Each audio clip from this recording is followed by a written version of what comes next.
Yeah, so what I offered to present here, and I'll just go spend a little bit just explaining what the theory is, and then illustrate how it's applied in a couple of context, a few contexts of my research. You can see on the left and also in the introductory slide, we're talking about a system of a range of systems that interact. And it did come from child psychology or psychology and looking at child development, which is why the child is at the center of many of the models that are presented. But it is being increased, so it sort of came from that psychology and it's coming into this education space.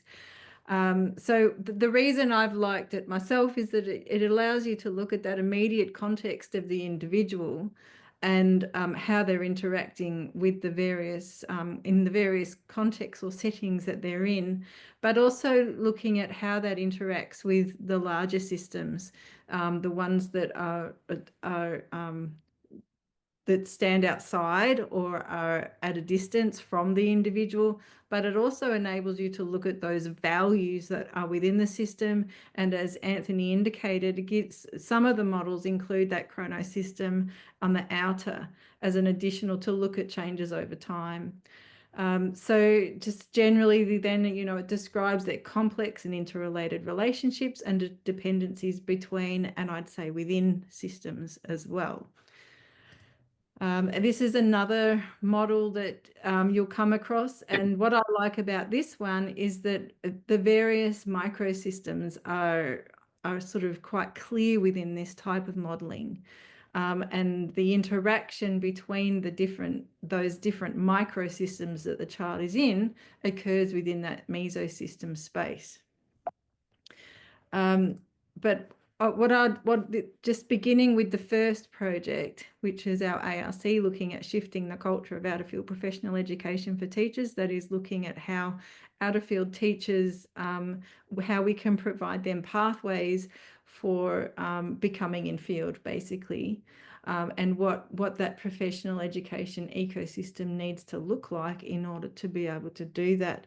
And just in terms of how we are applying that theory, that enables us to look at the examination of culture surrounding professional education or professional learning, additional upgrading type qualifications. We can look at the culture around that, attitudes towards it, what opportunities there are, what are the policy settings.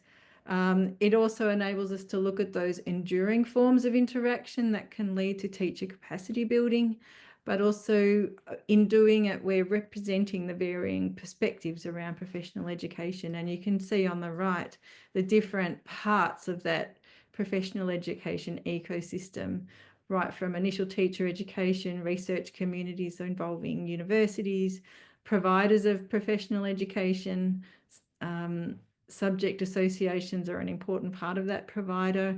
Schools and governments are all part of that ecosystem.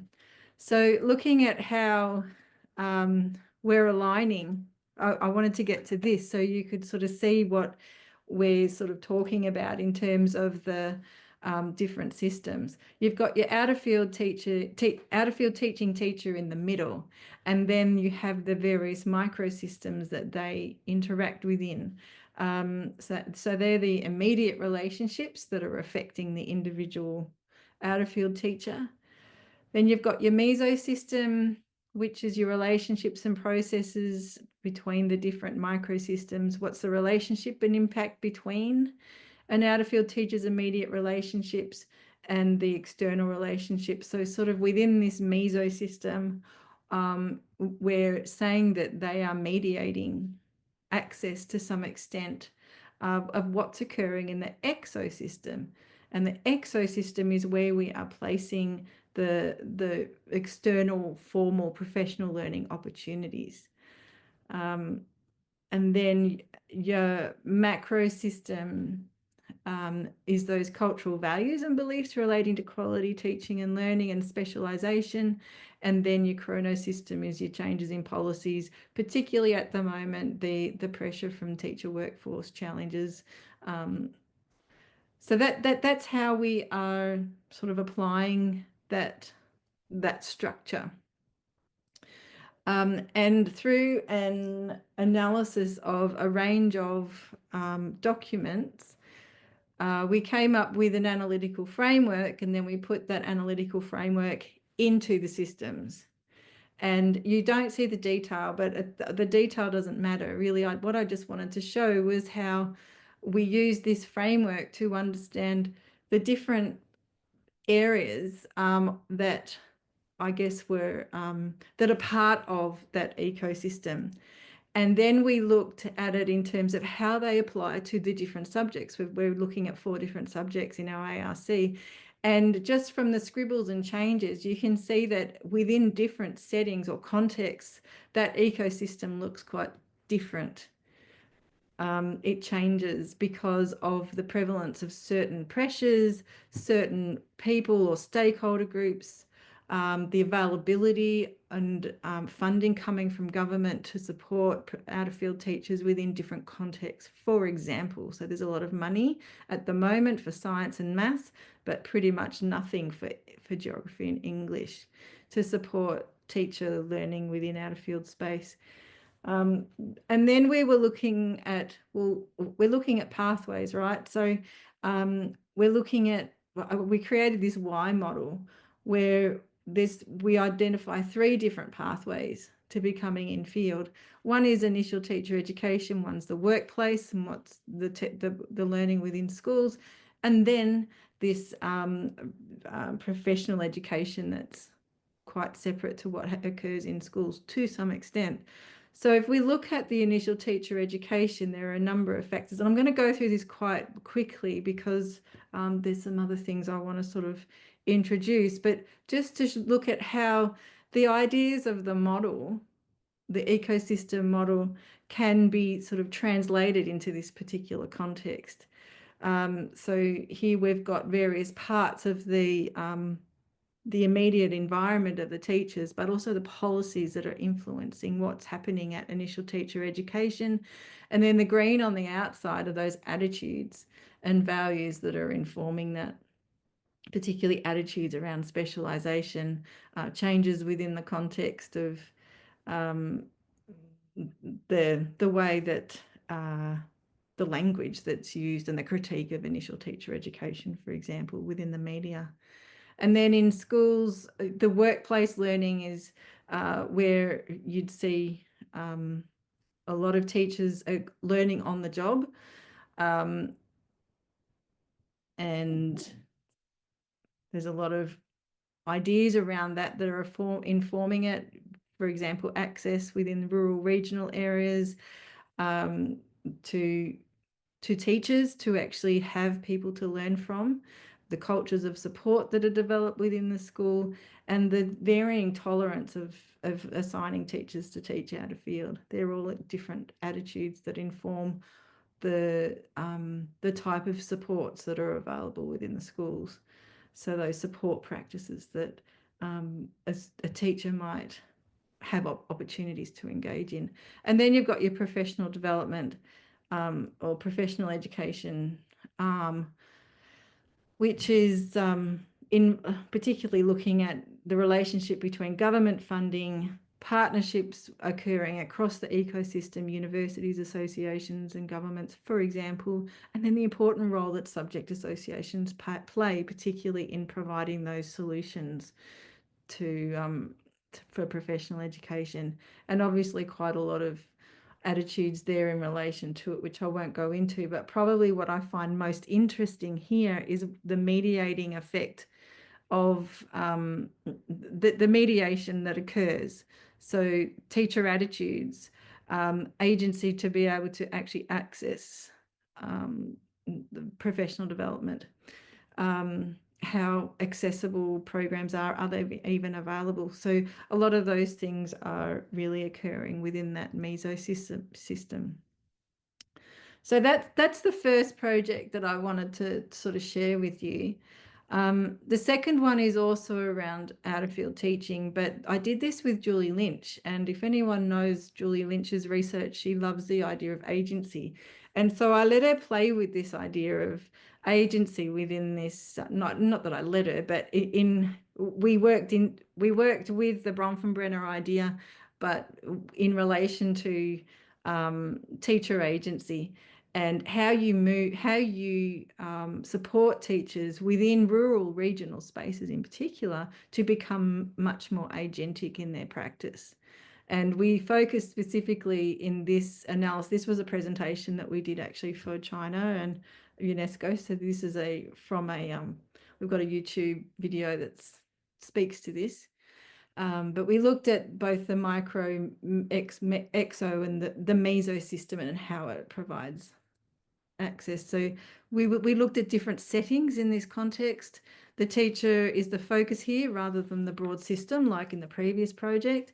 So this shifts to focus on what's happening for the individual teacher, their link with the academy, families and communities and how important that is within the rural space, the important role of other teachers, and also the notion of self as teacher within that type of context. And there are a number of questions that we explored that looked at those different interfaces. So how can rural out-of-field teachers be empowered within the teacher self-interface? How can rural out-of-field teachers be empowered within the teacher to family and communities interface? Empowerment within the teacher to teacher and then the teacher to academy interface. So looking at that notion of empowerment, which was quite interesting. So when you look back at some Bronfenbrenner ideas, what I thought was interesting here, and I'm going to explore a little bit more, is that idea of ecological transitions. So ecological transitions are important in the process of development because the person adapts to them. And particularly in out-of-field space, that helps me to sort of think about transitioning to in-field. How do they work within the system? New experiences, the transition brings new experiences to learn from and leads to potentially new understandings, which is a bit like the boundary crossing framework that I often use that looks at the learning potential of crossing boundaries between one field and another. So there's a nice intersection there for me. Another project that I'm looking at, and I'm not going to go through this. This is some literature review that Anthony did for us, but just looking at the ecological perspectives of learning. What we did here was to look at, tech schools. So they're basically STEM learning centres where schools access, and we did the evaluation of that. But as part of it, we looked at how tech schools were positioned within this STEM education ecosystem. And the Bronfenbrenner idea was quite useful to help us to sort of look at what are the various players. And particularly what we came up with was that the tech school provides this, they do sit within that ecosystem, but to some extent there is mediating factors that determine both access to and impact of what the tech schools have to offer. And so it was useful for us to, I won't go through a lot of detail. Some people might have seen me present this at the school research conference actually. But when you begin with the student as a pathway seeker and then looking at the pressures from the chrono system and changes and why this is all important to have students engage with what the tech school's got to offer, and then who are the major players, what else is in the ecosystem. It's not just the tech schools, there's also industry, and so the tech schools are particularly the green ones on the side there. The tech schools are playing an important role of bringing those into the world of the students, and then the students in addition often access the things on the left, the blue ones. And that's just about the mediating effect. And when you start talking about interactions within that space too, it enables you to look at what's actually being promoted here. And one is the notion of innovation around what's occurring within the tech school, but also the pathways idea of tech schools enable students to access industries, tertiary settings. So the tech school becomes that connector within that space. That's part of that mediating role that they play.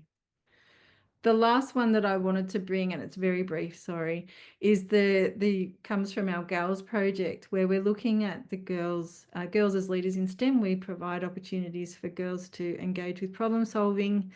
We move into schools, schools come onto campus, and that we work with them for a term, for example. And within this sort of context, it enables us to look again at the role of our program as a connector between the immediate environment of the girls and then the ecosystem, which is the indirect environment.